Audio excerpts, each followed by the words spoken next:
Hollywood's golden age is sold to us as a dream. Black and white films, flawless stars, glamorous premieres, and smiling faces frozen in time. It is remembered as an era of elegance, class, and timeless beauty. But behind that carefully polished image existed a brutal, predatory system that thrived on silence. This was not an industry built on talent alone. It was built on control.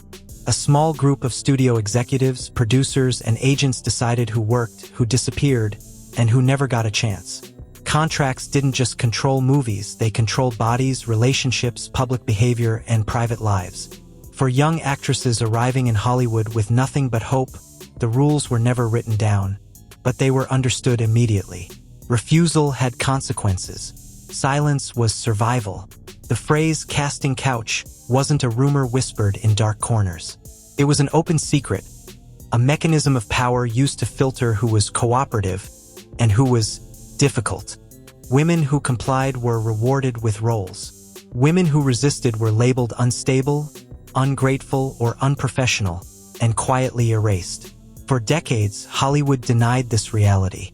Studios buried scandals. Publicists rewrote histories. Victims were blamed, shamed, or forced into silence. Many of these women never spoke, not because nothing happened, but because speaking meant career death. Tonight, we expose the truth Hollywood tried to erase. Not gossip, not speculation, but confessions, testimonies, letters, and documented accounts from the women who lived inside the system. Some spoke openly. Others hinted carefully. Many carried the truth to their graves. These are not isolated incidents. This was policy disguised as opportunity. And it begins with the most famous woman Hollywood ever created. One Marilyn Monroe. Marilyn Monroe was not born a legend. She was manufactured. Before the platinum hair, before the fame, before the smile the world fell in love with, Marilyn was Norma Jean, a young woman desperate to escape poverty and instability. Hollywood did not offer her protection. It offered her a price. In her own handwritten notes, later published after her death, Monroe admitted that early in her career she was pressured into sexual situations by powerful men who controlled access to work. She described Hollywood as a place where saying no was interpreted as career suicide. In one interview, Monroe carefully explained that advancement was never about talent alone. She said opportunities were often attached to expectations.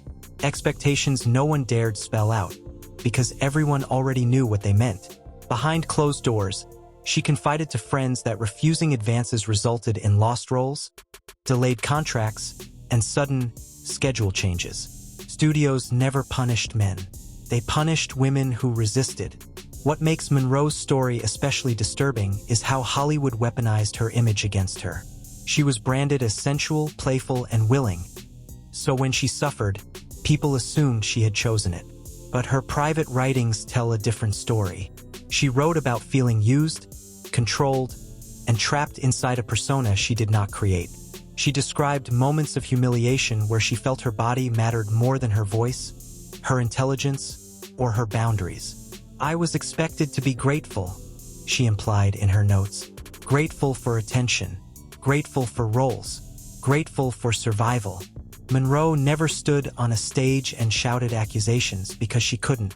The system that elevated her also owned her. Her silence was strategic. It was fear disguised as compliance. And in the end, Hollywood celebrated her beauty while ignoring her suffering. To Shirley Temple. If Marilyn Monroe's story is tragic, Shirley Temple's is horrifying. Shirley Temple was not a woman navigating Hollywood. She was a child trapped inside it. Decades after leaving the spotlight, Shirley Temple spoke openly about what she experienced behind the scenes. Her words were calm, measured, but devastating. She described an encounter with a powerful producer who called her into his office. During the meeting, he exposed himself to her, laughing, believing he was untouchable. She was a child. He was a gatekeeper. Temple later explained that nothing happened to him. No investigation, no consequences, because at that time studios protected predators, not children. Even more disturbing, she revealed that sexualized environments were normalized around child actors. Inappropriate behavior was dismissed as jokes. Boundaries didn't exist because children were not seen as people but as assets. Her confession shattered the myth that exploitation only affected adult actresses. It exposed how deep the rot went, how early it began. Temple emphasized that speaking out at the time was impossible. Parents were pressured. Contracts enforced silence. Careers depended on obedience. By the time she finally spoke publicly, decades had passed. The men were gone. The system had moved on. But the damage remained. Her testimony confirmed something Hollywood spent years denying. This was not misunderstanding. This was entitlement. And it didn't stop with children. 3. Olivia de Havilland, the woman who confirmed the system. Olivia de Havilland was not a reckless voice chasing attention. She was one of the most respected actresses in Hollywood history. Educated, articulate, and careful with her words. That is precisely why her statements carried so much weight. Unlike many of her peers, de Havilland lived long enough to speak openly about Hollywood's inner workings. And when she did, she confirmed what many actresses were too afraid to say aloud. She stated plainly that the casting couch was real, widespread, and accepted within the studio system. According to de Havilland, young actresses were quietly warned when they arrived in Hollywood. These were not warnings meant to protect them, they were instructions. Women were told which men held power, which doors could open careers, and which refusals would close them forever. She explained that saying no didn't always lead to dramatic confrontations. Instead, roles simply stopped coming. Contracts stalled. Names disappeared from call sheets. Careers died quietly, without explanation. What made her testimony devastating was its calmness. She didn't accuse individuals. She described a culture, one in which exploitation wasn't hidden but normalized. De Havilland made it clear that success often depended not on talent, but on compliance. The system rewarded obedience and punished resistance, especially from women who lacked protection or influence. Her words dismantled the myth that Hollywood didn't know. Everyone knew, and everyone participated. For Rita Hayworth did not become a sex symbol by choice. She was engineered into one. Born Margarita Cancino, she entered Hollywood as a teenage dancer. Studio executives reshaped her entirely. Her name, her hairline, her appearance, her identity. Painful cosmetic procedures were performed to make her more marketable. But the physical transformation was only the beginning. Hayworth later admitted that she felt imprisoned by the image Hollywood forced upon her. She rarely spoke explicitly about sexual demands, not because they didn't exist, but because survival required discretion. Biographers and industry insiders described an environment where Hayworth had little control over her body, her roles, or her relationships. Powerful men dictated her schedule, her contracts, and her public behavior. She once famously said, "Men go to bed with Gilda, but they wake up with me." That single sentence revealed everything. The world desired a fantasy. She lived the consequences. Hayworth's struggles with alcoholism, failed marriages, and emotional isolation were often framed as personal weakness. But those narratives ignored the reality of her exploitation, years of being treated as a product rather than a person. Her silence was interpreted as consent. In truth, it was self-preservation. 5. Joan Collins. Joan Collins is one of the few actresses from Hollywood's classic era who directly described sexual assault by a studio executive. Early in her career, Collins revealed that a powerful producer attacked her, fully believing he was untouchable. According to her account, reporting the assault would have ended her career instantly. And he knew it. Collins explained that Hollywood operated on a simple rule. Men were protected, women were replaceable. Studios closed ranks around powerful figures, while victims were quietly blamed or dismissed. She described a culture where silence wasn't requested, it was demanded. Actresses understood that speaking out would not bring justice. It would bring retaliation, loss of roles, loss of reputation, loss of everything they worked for. When Collins finally spoke publicly decades later, it wasn't for sympathy. It was validation for herself and for countless women who never had the chance to tell their stories. Her testimony confirmed what many suspected.